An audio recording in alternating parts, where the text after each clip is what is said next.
अमरावती शहरातील तरुण पिढी व्यसनाधीन होत असल्यानं अंमली पदार्थांच्या सेवनाला आळा बसावा यासाठी गुन्हे शाखा युनिट क्रमांक 2 गुप्त माहितीच्या आधारे गुप्त मोहीम राबवली। या कारवाईत 2 जणांना अटक करण्यात आली तर आरोपींकडून जवळपास 15 किलो गांजा जप्त करण्यात आला।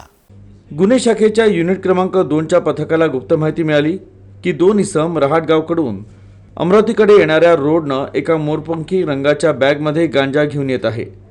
या माहितीवरून अर्जुन नगर चौक बस स्टॉप इथं पंचासह सापळा रचण्यात आला आणि तपासणी केली असता संशयितांकडे मोठ्या प्रमाणात गांजा आढळून आला। जाकीर खान, वल्द रहमत खान आणि छत्रपती कचरूजी बंबोर्डे अशी आरोपींची नाव आहे।